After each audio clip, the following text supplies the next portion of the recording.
Oke, bismillahirrahmanirrahim. Assalamualaikum warahmatullahi wabarakatuh. Waalaikumsalam warahmatullahi wabarakatuh. Terima kasih atas waktunya Bapak-bapak menyempatkan ini adalah momennya kita bisa harusnya ini ada program setiap hari, tapi kan berhubungan dengan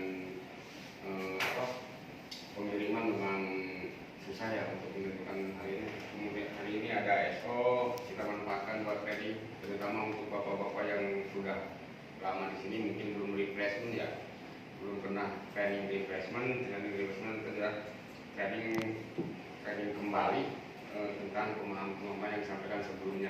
Mungkin yang baru-baru itu ada training dasar. Nah, sama halnya dengan bapak-bapak juga, ini kembali ke training dasar, tapi supaya sebagai pengingat dan yang harus dijalankan. Intinya saya akan sampaikan di sini terkait super driver skill, di mana super driver skill ini ada beberapa yang harus dipahami. Oke, ini pertama, ini mungkin sama dengan halnya SO bulan kemarin yang disampaikan dari Kamsel ya, Kamsel Polres Karawang Barat, Karawang.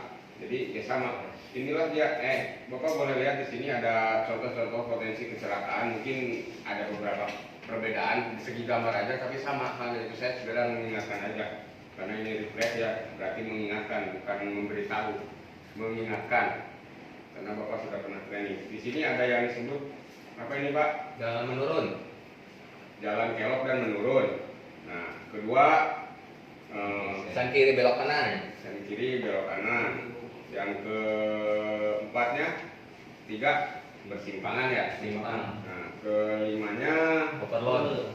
overdimensi atau overload. Nah, keenamnya ini Belok ya. Pakai sen sih mau pakai. oke Pak. Ini area yang keluar masuk gang ya. Aman. Jadi ini 5 potensi ini sebenarnya mas sering kita hadapi ya untuk bapak-bapak. Mungkin untuk ke daerah-daerah ini yang kalau pengiriman ke wilayah teater mungkin dilihat menurun belok-belok, makanya ya mungkin kita berkaca juga ke kejadian kemarin yang sudah terjadi di teater ya. Itu salah satu yang harus kita pelajari dengan analisa juga. Nah, ini sering ya sen kanan belok kiri, sen kiri belok kanan. Jangan sampai terjadi nanti bapak-bapak lihat di jalan, ibu-ibu sen kanan, bapak-bapak ke kiri aja, ujung-ujungnya bapak nabrak gitu. Tapi lihat dulu, jadi berarti ini potensi-potensi yang sering terjadi di kita. Nah, makanya kita ada namanya 5 langkah defensive briefing. Ini yang harus bapak-bapak pahami dan harus bapak-bapak jalankan tiap harinya. Tolong dicatat, ini terkait ini 5 langkah defensive briefing yang harus bapak-bapak jalani dan pahami. 1. Paham dinamika kendaraan. Ada yang bisa menjelaskan tentang paham dinamika kendaraan? Apa saja sih yang harus dipahami tentang kendaraan itu? Kayaknya punya situasi keadaan kendaraan yang akan kita bawa Pak, dari rem maupun keselamatan yang lainnya. Oke, ini saya jelaskan ya. Untuk pahami dinamika kendaraan ini Pak, pertama Bapak memang harus kuasai dulu kendaraan itu. Gimana cara satu? Ini ukurannya, dimensinya kendaraan ini segimana sih? Makanya Bapak nantinya mungkin jadi rumus apa buat patokan, oh ini pasti masuk, ini manuvernya dapat. Bapak sekarang kan beda nih dinamika antara trailer, antara engkel, CDD sama CDE sama tayo ya, kan beda gitu. Makanya Bapak harus oh di sini nih. Jadi Bapak nanti pas manuver itu eksekusinya enak. Ya. Intinya dimensinya Bapak sudah jelas, terus kondisi unitnya juga Bapak harus tahu. Makanya itu disebut dinamika kendaraan. Sampai dinamika kendaraan ada pertanyaan Pak pada keluhan. Nah, untuk dinamika kendaraan ini Pak, cek baloknya saya harapkan dijalankan. Cek balok, jangan sampai ada kejadian yang sudah ya. Ketika sudah keluar ada masalah, ya entah itu batiknya hilang. Ya. Jadi sebelum keluar DC, tolong dicek berbagai macam itu ya. Cek balok yang dijalankan, jangan sampai sudah keluar DC ya, namanya sudah keluar DC sudah tanggung jawab Bapak semua gitu ya. Tuh tolong. Kedua, jaga jarak aman. Ini sebenarnya untuk pemahaman nanti ya, tapi saya jelaskan ini satu-satu dulu nanti. Jaga jarak aman, selalu awasi kondisi sekitar, waspadai blind spot dan hindari distraksi dan paham marka. Ini Bapak harus tahu nih, yang 5 ini. Ya, untuk penjelasannya, oke kita next.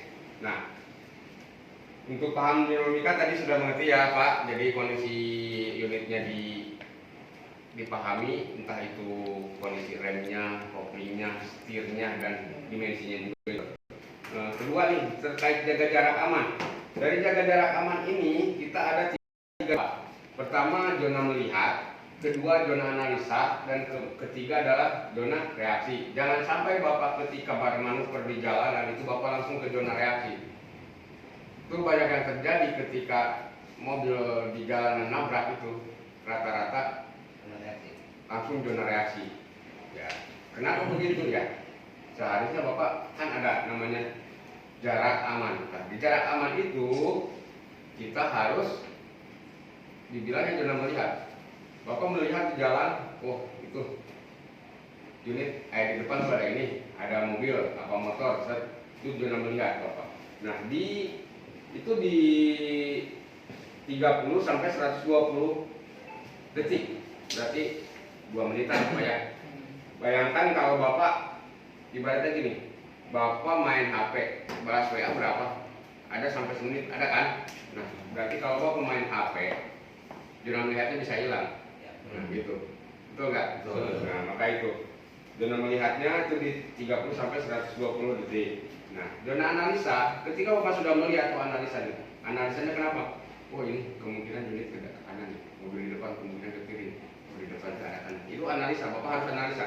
Kalau ini mobil ke kanan kita harus kemana? Jadi kalau mobil ini berarti mendadak kita harus kemana? Jadi itu namanya analisa Pak. Itu di 12 sampai 15 detik. Jadi nggak sampai 12-15 detik, bayangin lah. Kalau kita nginjek gas dalam kilometer seberapa itu udah segimana gitu. Karena hitungan detik itu sangat berarti Pak. Nah, makanya ketika kita udah melihat, kita udah analisa, kita aksi. Ya disitulah aksi kita. Yang tadinya sudah dilihat, sudah dianalisa, maka kita aksi kita. Kita harus rem kah, harus ke kanan kah, kita. Itu jaga jarak aman ya Pak. Untuk patokannya di sini kan ada nih Pak. Kalau Bapak di jalanan mungkin nggak mungkin bisa ngitung nih. Ya minimal ada benda mati yang menjadi patokan buat Bapak-Bapak itu.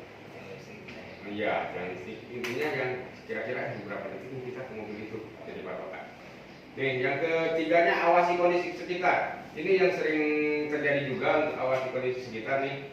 Enggak di kita, alhamdulillah di kita, tapi di daerah-daerah lain juga ini sering terjadi. Jadi kondisi sekitar tuh ini seperti di sini Pak. Di sini kan persimpangan nih. Apa yang harus dilakukan ketika Bapak menemui persimpangan ini? Melambatkan laju kendaraan. Melambatkan laju kendaraan. Nah itu betul. Jangan sampai Bapak nggak tahu persimpangan Bapak main gas. Makanya perlu awasi kondisi sekitar itu. Ya awasi kondisi sekitar itu. Bukan Bapak harus berarti harus enggak, tapi setidaknya Bapak bisa awas lah. Awas itu punya konsentrasi juga. Nih, sini awasi kondisi. Ada sampai sini paham nggak awasi kondisi kita? Foto. Oke. Nih, yang keempatnya blind spot Pak. Apa yang dinamakan blind spot Pak? Ada yang tahu? Tidak terlihat sopir. Tidak terlihat sopir. Blind spot titik butanya, titik buta sopir. Nah, untuk titik buta ini, kan untuk unit kita tuh ada beberapa ya Pak. Kiri belakang, belakang persis, dan kanan belakang itu yang biasanya mobil-mobil truk blind spotnya. Terus kalau mobil-mobil kita kan kecil ya, ada yang lebih gede kan di depan itu sebagai blind spot, mobil tronton itu Fuso itu di depan blind spot. Nah ini untuk blind spot apakah buat di jalan doang? Tidak Pak. Blind spot ini berlaku untuk di mana saja. Bapak ketika loading kah, mau loading kah atau mau bongkar juga tetap ya. Coba dicek lagi, jangan sampai kejadian gini. Oh, kita udah naik, udah ngecek nih aman, oh di belakang aman nih. Ada kejadian gitu ibaratnya. Bapak udah ngecek aman. Pas udah naik mobil, oh ada yang ketinggalan nih, entah itu HP apa-apa di toko nih. Bapak turun, ngambil HP, persekian detik, naik lagi ke belakang. Bapak nggak ngecek lagi, di belakang udah ada motor. Nah itu, salah satunya blind spot. Jangan sampai kejadian kayak gitu. Ya, sampai blind spot ada pertanyaan Pak? Tidak, Pak. Tidak, oke. Ada Pak, Apa? unit ada yang kamera mundurnya, ya enggak. Itu mah. Justru itu. Oke, sekarang terkait unit ada kamera mundur apa tidak gitu ya. Makanya itu kita perlu pengecekan Pak. Jangan sampai kita udah. Jadi berharga itu persekian detik juga berharga. Jangan sampai kita lalai. Tadi udah kosong. Sekarang turun nih ngambil apa. Nah, makanya di situ perlu pemahaman teman gitu ya. Oke, hindari distraksi dan paham marka.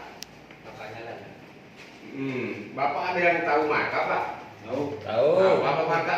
Rambu-rambu jalan. Rambu-rambu sama marka beda apa sama? Beda. Garis jalan, garis. Sama garis atau Marka. Itu masuk markanya ada Pak. Apa? Marka. Polisi tidur marka. Polisi tidur marka, water barrier marka, zebra cross marka. Nah itu marka yang termasuk marka. Saya mau tanya, kalau di jembatan, tahu kan nggak ada garis Pak di tengah-tengahnya? Kalau jembatan itu wajibnya harusnya garis putus apa garis lurus? Lurus. lurus. Biar nggak nyalip. Jadi perbedaan garis lurus sama garis putus apa? Kalau garis putus tidak boleh nyalip. Garis putus boleh nyalip. Kalau lurus tak boleh. Tapi kalau garis lurusnya cuma satu berarti Satu kali nyalip sekali doang. Satu kali lurus. garis lurus Satu. garis lurus penuh cuma satu.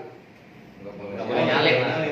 Terus kalau garis lurusnya dua, Yang apa lagi? Hati-hati, tidak boleh nyebrang, tidak boleh nyebrang. Beda lagi nyebrang, Pak. Iya. di sini gambar ngerti kan? Itu garis dua. Yang pertama Garis garis dua lurus. ya? Oh. Lurus dua tengah-tengah. Ini, Iya. ini garis putus. Boleh. Boleh. kiri kanan boleh. Nah, ini. Kalau yang ini yang Yang double. kiri nggak boleh ke kanan, yang sebelah kiri boleh ke kanan. Oke. Nah ini tolong dipahami ya Pak ya. Jangan diabaikan itu. Cuma garis yang penting kita dapat garis. Jangan gitu Pak. Iya. Karena ada kejadian juga dulu saya bilangin. Nggak tahu sopirnya ada apa enggak ada. Dulu pernah. Sopir udah lama. Ketika saya cek tuh di tol naik, dia udah masuk tol, ngambil jalur dua, udah ada tahu polisi di depan, bukan saya nggak tahu, tapi sengaja saya pengen tahu. Ngumpet dulu, jalur dua, terus ternyata diberhenti sama polisi sama kesempatan, kenapa ya Pak saya? Oh kenapa? Kan ini jalur dua. Emang nggak boleh? Nah itu berarti itu udah, masya Allah. Sopir udah lama Pak, tapi nggak tahu orangnya udah ada. Masih ada apa nggak ada? Masih. Kan itu salah satu yang harus dipahami. Adanya marka, adanya rambu itu sebenarnya buat keselamatan Bapak, bukan buat cadangan buat ini. Saya pengalaman Pak. Jalan Pak, pas tungan itu kan jalan nggak putus ya. Bisa. Saya nyalip tuh, set lewatin garis itu. Waktunya ada kamera, masih depan ada kamera polisi, stop. Nah, iya, benar. Itu dibuat tuh sebenarnya buat apa ya? Buat keselamatan Bapak, bukan buat mereka nilang, bukan. Ya itu. Sebenarnya kalau kembali ke situ ya itu dibuat ya memang begitu. Saya juga pernah nyobain itu benar apa enggak nih? Itu dibuat tuh. Memang karena salah satunya yang kemarin saya juga sowan ke Ampel ya, itu bukan wilayah ya, itu terkait di Pantura ini yang rawan tuh di Pantura, buat kita tuh di Pantura jelas. Yaitu yang tadi saya jelaskan terkait ya putaran yang terlalu pendek, putar baliknya terlalu pendek di sana. Jadi itu yang perlu Bapak waspadai. Nah terus bersponsor sambil berkendara ini beresiko tinggi. Ini Pak yang sering Terjadi. yang sering saya lihat nih, banyak yang sudah saya tegur juga terkait ini. Coba Pak kalau lagi berkendara konsentrasi aja berkendara, terkait nanti Bapak harus pakai HP ya coba berhenti dulu, melipir dulu gitu Pak ya. Jangan sampai nanti Bapak ketika berkendara Bapak main HP sampai di-diskon sama malaikat, itu yang saya hindari Pak. Ya, jangan sampai itu terjadi gitu Pak. Mending kalau di-diskon sama orang-orang tertentu, kalau sama malaikat kan udah bingung. Nah, tips saat menyalip, bapak-bapak udah pada kenal ini mah, udah tahu mungkin udah pada senior lah. pastikan di jalur yang tepat, betul apa tidak? Betul. Yang tepat itu yang gimana Pak? Di depan nggak ada mobil, kosong. Nah, benar, di depan nggak ada mobil, masa sih mau nyalip kalau di depan ada? Baiknya lo. Jaga jarak amannya, ya harus. Kita kalau dempet-dempetan mau nyalip nggak boleh. Kita Yang kan namanya mau- nyalip, mau- kita yang mendahului, jadi kecepatnya harus lebih tinggi dari yang kita dahului. Betul. Terus kaca spion nih, kaca spion itu berapa detik sih? Biasanya persekian detik, per berapa detik sih kita lihat spion? Sedetik, per detik. Mungkin Mas Ali kan kondisi di depan. Sering mungkin. Nah, ini terkait spion ini juga kita jangan terlalu konsen juga ke spion. Kejadian kemarin ada juga. Ada kejadian kemarin insiden ya Pak Samsul gitu juga. Posisinya dia konsentrasi ke spion. Di depan Di depannya nggak dilihat, tahu-tahu nabrak. Nah, itu juga makanya kita tuh harus benar-benar fokus Pak, gitu ya. Terus beri tanda lampu, mungkin Bapak udah tahu lah lampu mah masa sih mana sen kanan, mana ke kiri dikasih sen kanan gitu. Nah ini jangan menyalip di tanjakan atau tikungan, bersabar berarti kuncinya itu. Jangan menyalip di tikungan. Ini nggak banyak Pak tuh. Tips turunan udah pada tahu. Nah terkait gigi Pak, oper gigi. Itu tuh harusnya kalau angkatan pertama tuh gigi berapa saya nanya? Satu. Gigi satu. Jangan dua. Tapi kalau kosong nggak apa-apa, dua apa. Nggak apa-apa. Tapi harusnya Harusnya satu. Harusnya satu. harusnya satu. Tapi kenapa gigi dua? Karena nggak boleh itu. Kalau sebenarnya emang nggak boleh. Nggak boleh. Terus kenapa gigi satu, gigi dua? Enak Pak. Langsung aja derangnya. Tinggal dorong dikit. Ya, kalau kayak gini. Berarti gigi satu tuh kalau diliatin baru tuh gigi satu. Kalau nggak ada kan gigi dua. Soalnya gini Pak, bukan masalah apa ya. Sayang juga, kasihan juga sama yang bikin Pak. Itu udah analisa, udah riset, udah apa. Satu itu ya, kedua nanti tingkat keausan komponennya juga itu berbeda Pak. Jadi tolong karena itu udah disusun satu dulu lah. Dengan alasan ini Pak kalau gigi satu suka tidur. Buktinya ketika saya tes ada beberapa yang harusnya begini. Kalau gigi dua. Tapi gigi satu itu sudah Bisa, masuk. enggak gitu. Masuk. Tapi ada juga yang ketika angkatan gigi satu udah banyak mobil udah ngegerung nggak jauh ada sama juga merusak. Jadi ya seharusnya bapak apalagi udah lama bawa mobil udah nanti gitu Pak ya. Jadi itu juga efeknya kemana ya ke spare part juga spare part itu. Cuma dari kemetik.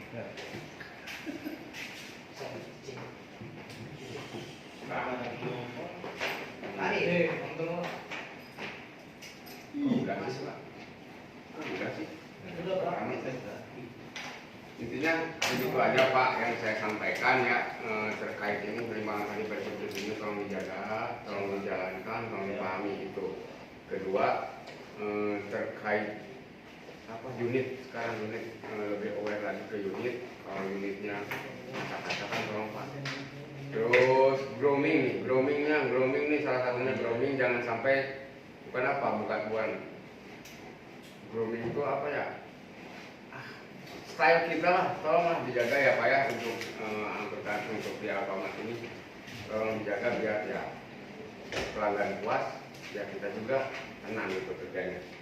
Jadi sampai di situ mungkin training hari ini tolong dijalankan. Satu sampaikan lagi nih buat training di sini tolong achievementnya diraih sebagus mungkin. Achievement itu rankingnya ya Pak ya. Siap. Tolong ditingkatkan lagi yang apalagi yang biasa di bawah 50 tolong naik lagi karena nantinya parameternya satu ketika di sini driver tidak ada yang berbuat salah, kalaupun ada pengurangan lagi ya kita mau ya dari training itu ya. Jadi terima kasih atas waktunya, terima kasih atas supportnya Bapak-bapak.